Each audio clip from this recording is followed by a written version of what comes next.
So first of all, I don't know what the hell happened with my Halo 4 campaign save, because when I went on there after a few months, I didn't, like, all my campaign history and my saved missions deleted, so I had to start the campaign fresh, and obviously I wanted to play Halo 4 because it's a Microsoft game for this video. So I have no idea what the hell happened there. So, I'm just going to explain why I think Microsoft, so a lot of the issues I have with Microsoft in terms of the Xbox 360 and the direction they're going in terms of the new Xbox One, and why I won't be getting that. I'll be boycotting the Xbox One when it comes out. And I've had, problems with these people over the course of the past several years, so I'll just get into that right now. First of all, I think their hardware for the Xbox 360 is quite faulty. Basically, I'm on my 4th Xbox right now over the past 6 years or 7 years. I got my first Xbox in 2006 or whenever it was that with the premiere. I think it was November of 2006. And basically, I've had 3 red rings of death over the course. Every 2 years, essentially, the hardware on my Xbox 360 goes to hell.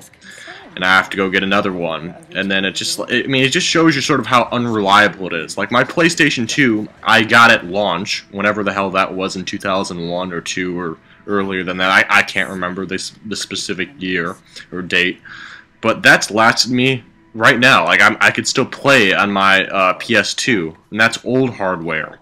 And I just don't understand why the Xbox hardware has to fail so quickly. Even, other pieces of technology like laptops or phones and stuff, they last over 2 years. I mean, they might slow down a little bit, but I mean, they still last. They don't just completely, fuck up. They don't fail, like the hard drives or whatnot, they don't fail. I mean, I'm assuming that's the cause of these red rings of death. I know there's like the towel trick where my friend, he used to do it. You wrap a warm or cold towel, I can't remember, around the Xbox for 20 or 30 minutes or something, and it supposedly it fixes the problem. But I mean, to me, that's just unacceptable. It's unreliable, and it's just faulty hardware that they need to fix and make more consistent for the next Xbox One, which I obviously don't trust them with that. And second of all, first of all, it's really loud whenever I play it. The the older Xbox 360s, it was always really loud, and it just sort of became detracting from whatever game or movie or whatever you're doing on your Xbox. It just sort of became really, annoying, and it just shifts your attention away from what you want to focus on, and that was really annoying. And it overheats as well. Like anytime, if my older Xbox 360s, even my current one actually, they fixed I have the newest one, the Xbox 360 Elite, I think that's what you call it, the black one. It looks a little bit different. The loudness part was fixed, and I haven't gotten a red ring of death on this, even though I've only had it for about 2 years or less than 2 years. But basically, it still overheats. Like, even if I turn it on for just a minute, it gets really hot. And second of all, it slows down quite a bit. Even this Xbox 360 Elite that I have, the speed on there is just not very good. I mean, this is supposed to be the fastest one. I don't know exactly the hardware specifications in terms of what they've actually improved on it. How much faster it is compared to the other ones, like the older white or black models. But I mean, this thing slows down, as in when I'm on the dashboard and I try and go on my friends list or check my achievements or profile or any of that shit, it takes a good 5 or 6 seconds at least to load that shit up for me. I mean, I don't know if that's normal or not, but to me that just seems very, it seems a lot slower than it should be. And I think, when I got this at launch, it seemed a lot. I think I noticed the difference a little bit between the two different generations of the Xbox 360s, but now it's just completely slowed down. And to me, that's really unacceptable, considering how other pieces of technology, like laptops or even my iPhone, is probably has, it honestly seems like it has better hardware than this Xbox 360. Because when I mean, obviously, it might not have to do as much. Like, it's not strained with intensive gaming, game reading and whatnot for the disc. But I mean, it just seems faster. Like when I'm doing on other pieces of technology, and the Xbox 360, by comparison, just seems quite slow. And so this is more of the general direction that they're going with, which I'm going to mention for the Xbox One. is just the look of the new Xbox dashboard. Basically, obviously, like, you know, 4 years ago, or whenever they're, not the last look that they had, but the two looks ago, or 2 designs ago for the Xbox dashboard, I didn't really like it too much. It looked very outdated. I think that was in 2008 or 9 that they stopped using that one. But then the one after that I felt was really good. The one where it's sort of, you scroll vertically down. I think the sort of the options or the little menu, like the squares that you have all about your games and whatnot, were on the left side, and then you could sort of scroll. You know, that goes vertically, and then you go on the, you know, horizontally. You can scroll on your friends list and whatnot. That I thought was the best Xbox 360, you know, dashboard setup. That was, I thought, was the best, because it focused on the games still. Like, there was only one section for, like, Netflix and Hulu and YouTube and Facebook or whatever the hell else, you know, external media stuff they had there. You know, external entertainment options. They only had that on one of those slots, and everything else was focused on the games. Now, if you take a look at the Xbox dashboard, you'd be hard-pressed to even, you know, admit that it's for playing video games. Because all I see right now is I see one Grand Theft Auto thing, one G.I. Joe thing, and another, okay, I see a Call of Duty Ghost thing, obviously, but generally this huge rectangle right there is filled with some sort of new television show or new movie release or something. I see it right there, there's like a UFC fight thing right there. I don't, and it looks like there's a Family Guy television show being advertised in the bottom right rectangle or square or whatever. I mean, it just feels like this is my whole thing, which is for I want to just focus on the games. It is just like completely filled with all these movies and television shows and whatnot that I just don't care about. I mean, sure, I like to watch those, and like by having my Netflix account being separate, or on my laptop, or if I buy the Blu-ray or DVD, I don't care about having the, you know, on my Xbox 360 having all that shit on there. I just don't. And like the most important, you know, obviously the most important thing is what game you have in your disc tray is on the upper left-hand corner, and it's like one of the smallest squares on there right now. And you can't even hardly tell. It's not that noticeable compared to some of this other nonsense they have on there, and it just really pisses me off. You know, I mean, just the focus and the direction they went with that. I just hate the new layout. It's just not very gamer friend, or you know, game friendly, I should say. It like tries its hardest to try and not focus on that. You know, just sort of like shove that to the back and focus and promote and advertise all the newest movies and television shows and, you know, all this other external stuff that I didn't purchase the Xbox 360 to, you know, notice, you know. I mean, and that really pissed me off. Now, in terms of their customer support, basically about 4 years ago, or 3 years ago I think it was, I got hacked. My Xbox 360, Xbox Live account got hacked. And essentially they took care of it pretty easily, at least, like, you know, I called them up, and basically they said they found out who it was about 2 days. Let's just say it was on Monday. I think it was on a Monday. By Wednesday, they already had the guy. They already had, you know, figured out who it was, and they, you know, got my credit card information and whatnot away from the guy, so he couldn't spend anything on the Xbox with my money or whatnot. And basically, that was all good or whatever. But then after that, they didn't return my Xbox Live account to me until 2 months after that point. So, and this was like at the beginning of the summer, like in early June or something, like early June 2009, I believe it was, or yeah, somewhere around that, yeah. And I didn't get it back till late August, or at least mid-August, I think it was. So about roughly 2 months, or maybe, you know, give or take a week or two or something, but around the 2-month mark. And I had like persistent, you know, phone calls to them, and they couldn't tell me, you know, what was going on. And it was just a terrible customer service experience for me. I mean, it was just terrible. And, I mean, I wouldn't recommend it. I mean, I couldn't understand what they were saying, because probably a good majority of their customers, the people who work at their customer service department, are, you know, are out in Asia or India or something. They all have thick accents. I can't understand any of them. Why don't they have any of their people? Every single one of the people I talked, everyone I called, every single person I talked to on there was foreign. Was it either it sounded Asian or Indian or something, who had a very strong accent? And it just begs the question as to why, you know, are there any Americans that are working in their customer service department? I mean, if so, maybe I was just unlucky and got, you know, a few other people that I couldn't understand all that well. But I mean, it's just, I mean, come on, that's pathetic. And I don't care as much about understanding. You know, that's sort of a minor thing compared to the fact that they didn't give my damn account back until a couple months after that point. You know, I mean, that was just very frustrating to me. Now, on to Xbox One, and why I'll be boycotting it. First off, to tie in back to my other point about, you know, they're mismarketing, or they're not correctly marketing their product to the gamers necessarily.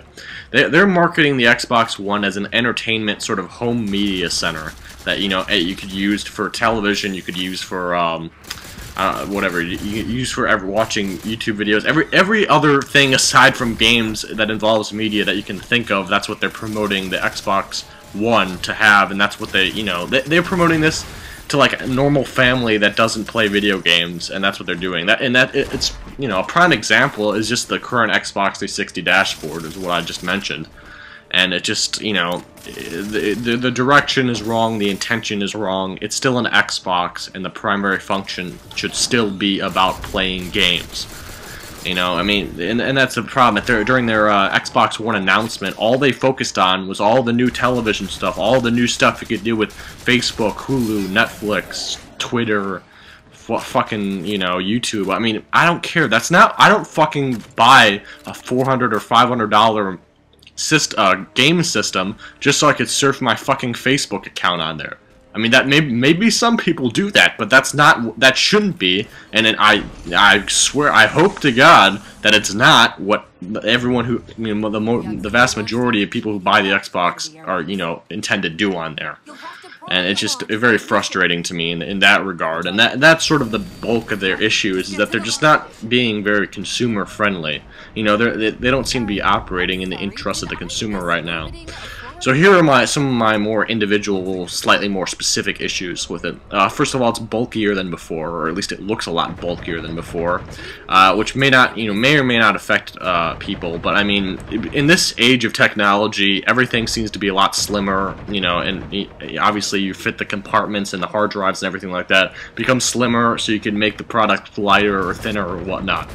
And that's basically the trend with laptops, you know, smartphones, even you know, iPads or what, anything like that in the digital, you know, market that involve anything aside from this Xbox. Everything, you know, plasma televisions, you know, a lot of stuff's becoming thinner.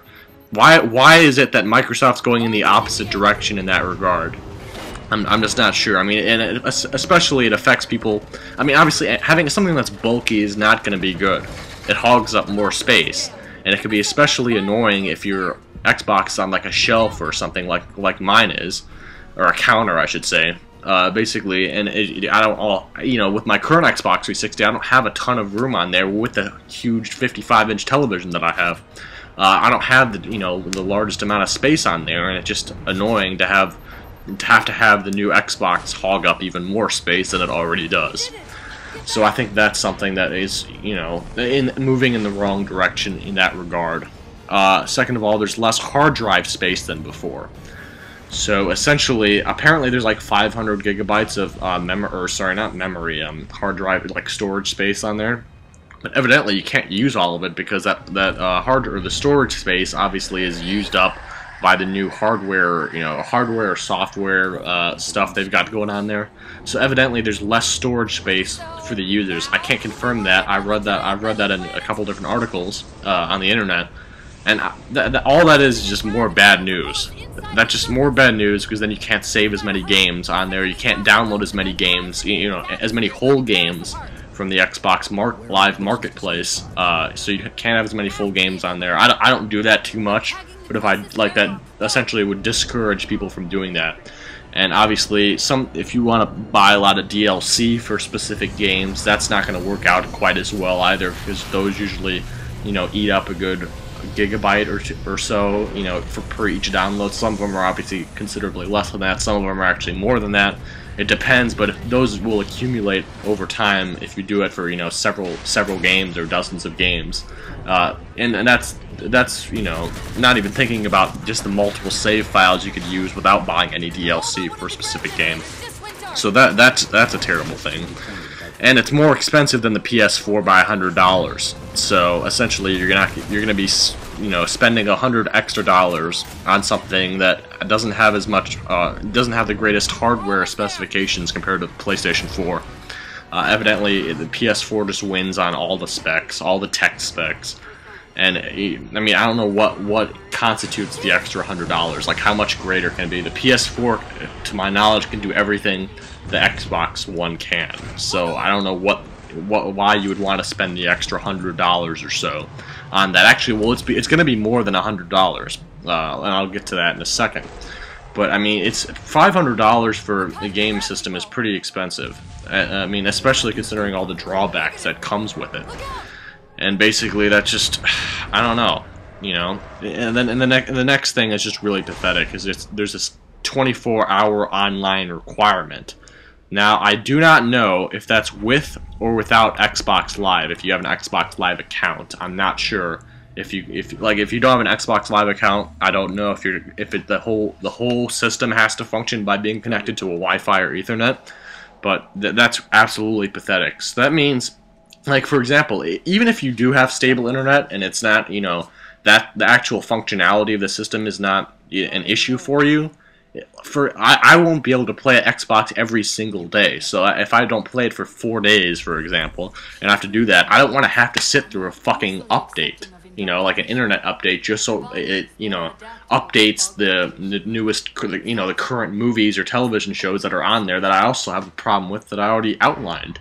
I don't want to have to sit through a fucking, whole update for 5 or 10 minutes or however the hell long it'll take just to fucking update the current media shit on there. I mean, that in and of itself is really annoying. Regardless of, whether you actually have stable internet connection or whether or not Comcast doesn't fuck up. Because we all know how unreliable those jackasses can be in terms of internet. Like, even my internet, which is, around 30 to 40 megabytes per second download speed, which is pretty fast, pretty good.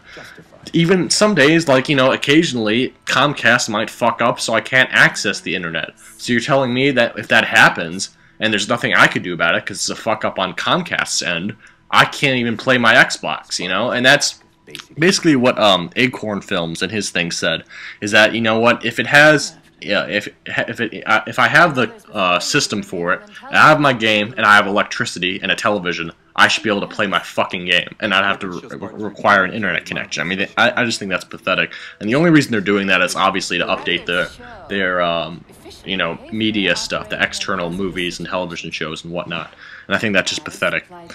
And now there's this mandatory Connect feature, as in now the Connect thing that they sort of promoted later on during the Xbox 360's cycle is just that, like, first of all, I'm not even going to be using that Connect garbage anyway, because I don't see what games are going to be compatible with that exactly. I don't really give a shit about using it, and to my knowledge, I mean, just to me, it's going to take up more space. That's just a space hogger, is what it is. If I'm not going to use it and it's mandatory, then that'll just increase the overall bulk or the overall space that the whole system is going to take up on my counter with my Xbox. I mean, it's just pathetic to have all this mandatory stuff on there in the first place, and it just sort of keeps piling on. And I think that's, especially, I don't know what percentage of gamers actually use that Connect feature on there. I know I don't. I know all my friends don't. I know a lot of people who don't do that. I mean, I think it's just another misstep. And now, here's basically the bigger problems. So, you still have to pay for Xbox Live. When I said it was going to be more than $100, I meant it. Because it's going to be at least, I don't know exactly, I forget how much Xbox Live costs, like $50 to $100 a year, I think. So, essentially, you're going to be paying, if you have, let's just say you have it for 5 years or whatever, you pay the initial $100 more. If it's $50 for 5 years, it's $250, so you're going to be paying an extra $350 just for the system itself, and to utilize the same exact feature as the PS4, where the online component is free. Over the course of 5 years, if you're planning on using this for 5 years, you're going to be paying at least $350 more in that case. So I think that's absolutely pathetic. Now, it's not backwards compatible, and that's a very big thing for me. So I can't play. We can't play current Xbox 360 games on it, and it has something to do with the hard drive system or whatever the hell. I don't give a shit what their excuse is.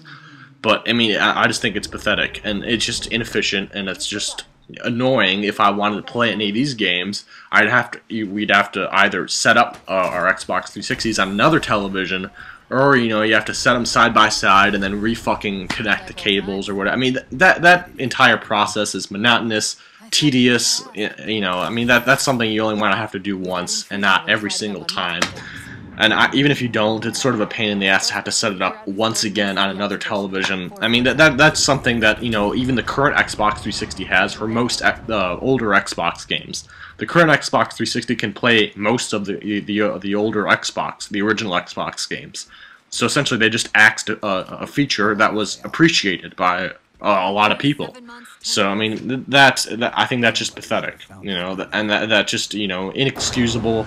And that's just, anti-consumeristic. That's not operating in the exact interests of the people who are buying the Xbox One. And finally, which is probably the biggest thing, and I would just consider blatant highway robbery, is this, code access for games. What I mean by this, you already know in maybe some of my previous videos, I mentioned my issues with part of my issue with the online pass. And essentially, this idea is amplified except for the whole game. So what I mean by this is, if you want to buy, evidently your Xbox Live account is sort of hooked in to whatever disc you buy the game. Like if you buy the next Call of Duty Ghosts, I think you have to access some sort of code or whatever. So it's so only your account can access that disc or play the game on that disc. So where the negative thing comes in is, if you want to have that Call of Duty game, you want to bring it over to your friend's house who doesn't have that, then he or she would have to pay the full price to play the game on his or her account. And that's just terrible, because that should be fucking illegal. And you know why? Because if in any other fucking product you buy, whether it be a computer, a television, a DVD in the movie industry, a music CD, anything you want, you can give it to one of your friends, and they could use it without having the thing fucking say, oh, you have to pay the additional $30 for it. You have to pay the full price to use it. I mean, what fucking shit is this now? What industry does this? This is why I think this whole video game industry has just gone way the fuck downhill. It's just that, I mean, it's just falling apart in terms of their level of these companies' levels of greediness. Is that they're using their digital technology to try and fuck over the consumer that way. I mean, who can object to this? I mean, no other industry fucking does this. If I have a DVD or a Blu-ray, and my friend has a DVD or a Blu-ray player, and he doesn't have the particular movie I'm bringing over to his house, he can fucking watch it for free without having to pay an addition for half the content, or in this case, all the content on the disc. I mean, what the fuck is this? This is just like the abyss. This industry, the level of greediness here has just sunk the industry down so far that I just can't respect what most of these companies are doing anymore. I mean, and this is on top of, obviously I'm going to make another video about this, but about EA fucking raising their game prices all the way up to $80. I mean, how can you not be upset about this in some way? I mean, money doesn't grow on trees. Even if you're, an upper class person, that you have a ton of money on your hands, why would you want to pay extra money for stuff that you shouldn't? No one, I don't care how rich or poor you are, it doesn't matter. No one wants to fucking pay extra money for stuff that should be free, or that should be significantly less expensive than it already is. So, I mean, the Xbox One is overpriced. It should be the same, I mean, just Microsoft has just shot itself in the foot for the next release here. I mean, they're just fucking themselves right now, just by putting all these mandatory requirements that Sony I've had dealings with in the past. They're not exactly the great. They're not exactly they're not exactly the perfect company or whatever. But Microsoft is just fucking the consumers over, I think. And it's just a blatant disgrace and a disservice towards the loyal fan base, And I'm honestly, if I can't transfer my current Xbox Live account to the next Xbox, then I won't. Well, then I'll just buy the PS4, because you know what? Sony gets it. They understand that their game console is for playing fucking video games. and most people want to play fucking video games. They don't want all this other shit, and they're not placing all these fucking mandatory requirements on us. And honestly, that's just the bottom line. Either way, I won't be getting either one at launch, and probably the earliest I'll be getting either one of them, and by either one of them I probably mean the PlayStation 4, is by next summer, so roughly, you know, around a year from now. I mean, honestly, I'm not gonna buy into the hype of, you know, oh, it's a new game console without any fucking good games on there. You know, I don't know if the next Call of Duty game is gonna be on there, I doubt it, but I mean, either way, they're gonna be using the same fucking engine. Like, basically, most of the games I'm assuming that are going to come out near the launch of these two new consoles are just going to be fucking ported over from the current generation. Like Grand Theft Auto 5, that's coming out on the current generation. They haven't announced that if it's going to be on the, you know, the next gen consoles. But I'm assuming it's not, because then it's just going to be fucking ported over. I like games that are specifically fucking made for, you know, that's just like the 3D bullshit that they had, you know. That's like fucking movies that are shot in 2D and then, you know, transferred or digitally edited into 3D when it's really not, and it turns out fucking terrible. That's sort of what it's going to be like for games that are, I imagine, it's going to be, that's what it's going to be like for a lot of games, at least, that are going to come out around the time these two consoles are released later in the winter or fall or whenever it is that they're coming out. I think in November or December, somewhere around that marker in time. I mean, I'm just becoming very frustrated. And what's really frustrating to me is just like anyone, you know, anyone below like the age of 14 or 15 that I assume doesn't know that Microsoft is fucking them in the ass so hard. That's the people I'm upset with. And it may not necessarily be their fault, because they may be just too young to know, especially these, you know, 10-year-old kids. They just don't know how expensive it is because their parents are fucking paying for it.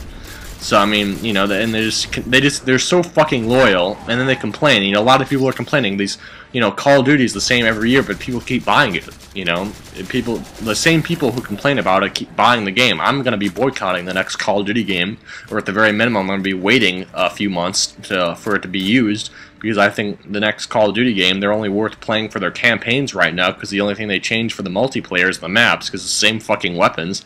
You know, minimal changes online essentially. Aside from maps, I mean, the only thing that's worth playing for the Call of Duty, honestly, is the campaign and maybe the co-op experience, like the external co-op mode or whatever they have, like the whatever Spec Ops or Zombies or whatever the hell. But honestly, I'm just growing very frustrated with Microsoft. So, I mean, it's just basically fuck Microsoft and fuck the fans who keep on loyally buying their shit no matter what. I mean, basically, if we want change, we have to, you know, basically, the only way we're going to make change with these assholes is if their profit margins go down. And the only way to make that happen is if we start boycotting their shit. And that's not going to happen as long as these, you know, basically what I believe right now, I obviously can't prove anything, is that the vast majority of the video game industry right now is being supported by younger gamers. And by younger gamers, I mean anyone below the age of, like, 15. That's basically I would imagine that's the vast majority of who's supporting it right now, because obviously people older than that have to be a lot smarter with their money and realize what the hell these assholes are actually doing to us. So I'll be boycotting the Xbox One entirely, or if not entirely, I'll be getting it for very cheap and waiting until at least some good games that actually look worthwhile, or, you know, worth my time come out. But I encourage everyone to boycott the Xbox One. I mean, I think the PlayStation 4 is a much safer route. They seem to be, you know, they know what they're doing a lot more. They're operating in, you know, in the consumer's interests a lot more so than Microsoft is right now. So basically that ends my long angry rant about this matter. In my next video, I'll be talking about why I think why EA essentially won the worst company in America. But basically, Xbox sucks right now. Boycott Xbox One. Take care, guys. See you later.